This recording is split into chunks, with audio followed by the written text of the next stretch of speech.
David Goggins is a bad ass. I drive my daughter Emery to school every morning, and I pick her up at the end of the workday in the afternoon, and I listen to David Goggins' audiobook. I don't listen to very many audiobooks. I love paper and ink. I love highlighting. I like the feel of books. I like building my personal physical library. That's why I provide physical books. That's why I write physical books. That's why I provide physical products for my world builders, my mastermind members, online and offline. I believe in building libraries, not only for ourselves, to be around books, to be around newsletters, courses, coaching programs, but also to build libraries, men, for our children, for our daughters, for our sons, for our grandchildren, that we can pass on after we're done with it and we've built our legacy to pass on. That's what I want to do for my daughter Emery, is I want to pass on all of this knowledge that I have been investing in for the last 31 years as a entrepreneur and businessman. I want to pass on my 22 years as a high-level championship hockey coach, pro and amateur. I want to pass on my knowledge as a team franchise owner. And I want to pass on to my daughter what my knowledge and my wisdom from working with thousands of businessmen just like you. What works, what doesn't work, what produces results. And that's why I believe in the physical products and building a physical library, that we can pass it on. The greatest gift we can give our sons and daughters, even if they're not interested right now, is plant the seed of being a serious student, serious study, work ethic, and passing that on. So when the light bulb goes off, and it doesn't matter when that is, that could be in their 20s, their 30s, their 40s, whatever, we're able to leave them and provide them with a library of knowledge, of history, of wisdom that they would never find anywhere else. That's better than any university education, college education, any tennis lesson, or any car, or anything else that we're going to provide for them. Is let's leave them a legacy of wisdom and the tools that we used, that we stumbled upon, that we discovered, that we invested, and build that physical library for your kids and your great grandkids. So David Goggins is one of the few audiobooks, and I listen to it because for that type of inspiration, a lot of it is kick-ass motivation, which is right up my alley. And I don't usually listen to a lot of that stuff. I mean, I've got enough friends that play pro sports, coach pro sports. I have enough tough top 1% alpha male and female friends in the business world. I have a lot of exposure to people that are next level. But Goggins has a message and a story that I find inspiring and motivating. So I've been listening to his book, Can't Hurt Me, which I highly recommend you listen to the audio. And the reason I say that is that the audio it's a combination. The audio is an actual podcast and between chapters. So not only does another guy reads the book, right? So the audio isn't Goggins. And in between him and the guy who's reading it, they go through what the chapter was about. And this is where Goggins shines. I mean, this guy is a pure badass, Navy SEAL mentality type of guy with a really, really hard past, has overcome a lot in his life, and certainly is an inspiration to anybody that's had disadvantages or tough starts or come from difficult circumstances. The guy is a machine.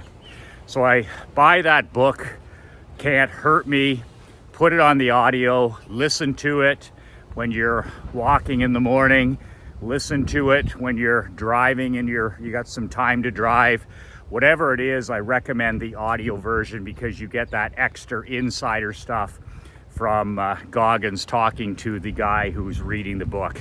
It's total badass, total kick-ass. And so the one point that I really like in the book, and I was listening to this the other day, just as I was driving to pick Emery up in the afternoon, is he's talking about, he called it the accountability mirror. And he's used the accountability mirror ever since he was 18 years old. Now, not to spoil the movie and the book or whatever you want to call it, his story, but I mean, up until the age of 18, David Goggins was he was a badass in the other way. He was a guy who came from a really tough circumstances. His dad was a bad actor. He was raised by a hardworking mother, and he moved around a little bit. And at the age of 18, he was a pretend gangster. I mean, he self-admits that, you know, he dressed that way. He was living the pretend thug life. And underneath all of that stuff, he was a wounded 18-year-old. But when he turned 18, his life changed for the better and for good when he decided that he wanted to go into the Air Force. And when he was 17 or 18, he got his high school results for grade 11, his second last year. And to get into the Air Force, he needed a particular grade. And at the time, he was kicked out of his house, he was couch surfing, he was hanging out with other guys, partying, you know, all this kind of stuff, drinking, the whole deal, and not taking life very seriously. And he got to this point where he got the results in the mail, and he didn't qualify with 1 year to go to even get in the Air Force. I mean, these standards, academic standards, are not something like, if you put in the time, you can get in. So that was a wake-up call for him. And he talked about the day that he got his report card, his results, and he went in that day into the washroom, the bathroom at his mom's house. He had been kicked out of the house, but she came home to get his report card. And he literally went in front of the mirror in the bathroom. And for the first time in 18 years, he looked in the mirror and he had an absolutely brutal and unvarnished conversation with himself. He called himself out on all of his BS, on his lifestyle, on his work ethic, on his excuses. And he literally looked at the man in the mirror, a young man standing back, looking back at him, and said, you know, you are a liar. You are a fraud. You are a fake. You are an excuse maker. You are a taker. You are a victim, and on and on. And he's 18 years old. He took a razor, and he started shaving his face. And he shaved his face clean, and then he put shaving cream, and he was a pretend gangster, so he was always doing something different with his hair, always looking to stand out, to be a rebel. And he took the shaving cream and he continued by putting it in his hair. And what he did is then he shaved his head, and he stood there in front of the mirror, still looking at himself. And he was completely bald, and he was clean shaven. So no more of this, you know, gangster, look at me, I'm a pretend tough guy kind of image. He was clean, and he said that shave of his head and his face was like a baptismal. It was a clean start for him. It was a new beginning. And he literally stood there for an hour and stared at the man in the mirror. And he just talked to himself, and basically he called himself on all his BS. And when he was done, he went in the kitchen and he sat down and he wrote some things down on post-it notes. And he went back in the bathroom and he put up a couple of these handful of post-it notes on the bathroom mirror. And one of them was, help my mom clean the kitchen every night, wash the dishes. Another one was make my bed he's somebody in the armed forces or somebody in the Air Forces. They make their bed every day, so start making your bed. He said the way he dressed, he pulled up his pants, he got rid of all the gangster stuff, the attitude. He said, going to the gym every single day. And these are things that he put up on these Post-it notes on the mirror. So he says in the audiobook that to this day, every single day, he finishes his day before he goes to bed, looking in what he calls the accountability mirror. So before he goes to sleep at night, he shaves his head, he shaves his face, and he has a discussion with himself, eye to eye, toe to toe, belly to belly. And he calls himself on anything that's going on in his life that isn't truthful, that, he calls himself on his honesty, his integrity, his personal character. And he's done this ever since that fateful day when he was 18 years old. Consequently, by looking in the mirror every single day, having accountability Post-it notes up there that he looked at every day, every morning, every night, and a clean slate every day. Every day started with, with a shaved head, clean face, military grade, everything. And he said it didn't happen quickly, but he said from that day forward, he was a changed kid, where he started doing all the little things that were necessary, the things that he knew that he needed to do. And the biggest point was he stopped lying to himself. He stopped bullshitting himself about everything. And he called himself on his excuses and his victim mentality, even the color of his skin. He said, if it's going to be up to me. And I'm going to overcome racism. I'm going to overcome the fact that his father was a criminal. I'm going to overcome the fact that he basically raised himself. He was going to overcome all of these things. So he went into his last year of high school after making this decision and transforming his life right there physically. He went to work on the daily actions, and that's the secret. He went to work 7 days a week, 365 days a year, on the action. So he set the goal, like Coach Saban says, he set the goal that he stopped talking about it and he started focusing on how he was going to do it. He said it took the full year to get going. In other words, he went to the gym every morning, he did the dishes every night, he did the laundry, he made his bed as soon as he woke up every morning, and he started conditioning himself for success and excellence.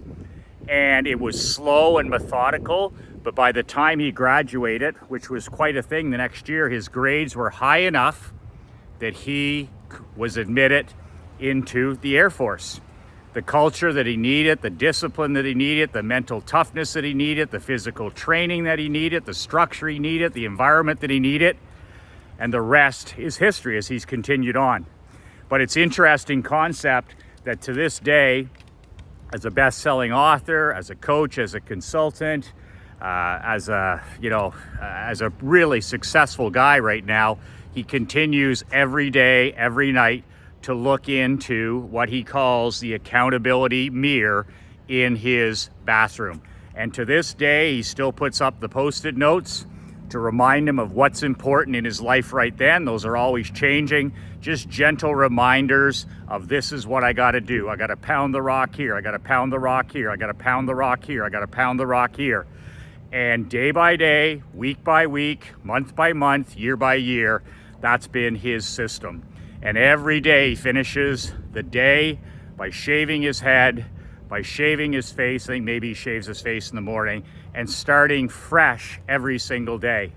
And you know what? There's an advanced secret right there, is he says goodbye to that person, that version of David Goggins that day, by shaving and talking to himself and calling himself out. Every day he's renewed. Every day he kills off the old version of himself and builds a better, stronger, faster, more compassionate, more generous, more valuable man than he has the day before. And that's what that time in the mirror and shaving has done for him. Every day, brand new day, nothing bleeds from one day to the other. Get up, pound the rock. Get up, pound the rock. Get up, pound the rock. Things don't go your way, learn from it, get up, pound the rock. New day, new opportunity. And amazing, amazing stuff. The Mirror of Accountability, the Accountability Mirror. So buy that book, start listening to it. There's some great stuff in there about fitness. If you've got pounds to lose, this is your audiobook to do it with. If you've got things that are holding you back, if you're having problems with inspiration, motivation, focus, any of that stuff, this is your audiobook. David Goggins, Can't Hurt Me. I listen to a chapter per day, and I just keep listening and listening, and it's served me well, and it certainly helps with the commute time. Something else that'll serve you well, if you're tired of waking up every day and playing not to lose, every day you open up your eyes, you grab your phone and you play defense. If you're tired of that life of quiet desperation, why don't you take me up on my free offer, okay, and watch my training, which is, I think it's in the PS below. You can also check out my world building training at worldbuildingwebinar.com. Now, I did this training yesterday, Thursday, so today's Friday.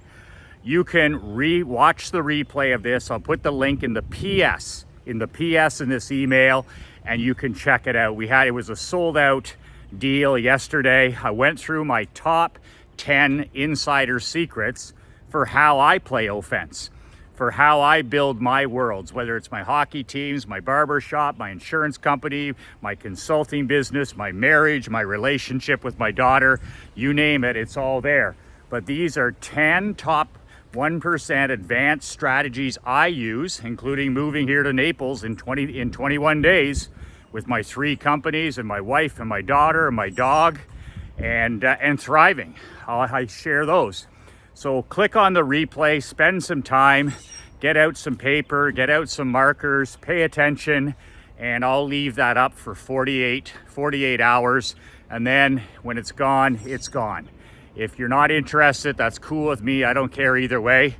But I really thought there's a lot of value there. It doesn't cost you anything except your valuable time.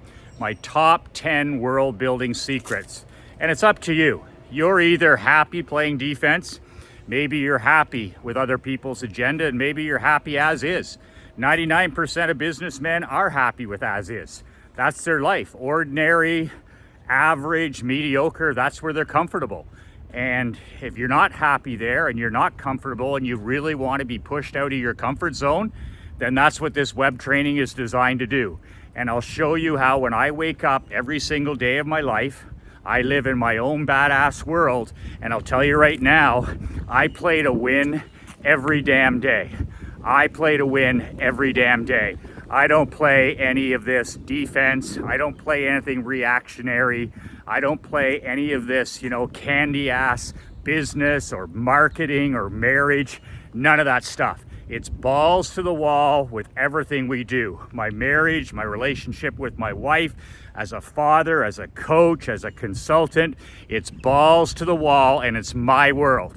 When the king doesn't rise, the kingdom dies. If you're struggling with your kingdom, here's a free training that can really help make a difference. That's worldbuildingwebinar.com below. That's it. Grab the audiobook there of David Goggins. Let me know what you think. My fax number is below. If you have any questions, anything that you want me to tackle in any of these daily video emails, give me a fax or mail me a question or contact Leanne Brennan, my overworked and underpaid executive assistant below. That's it for today. 2 words that change my life, 2 words that can change yours. Be relentless.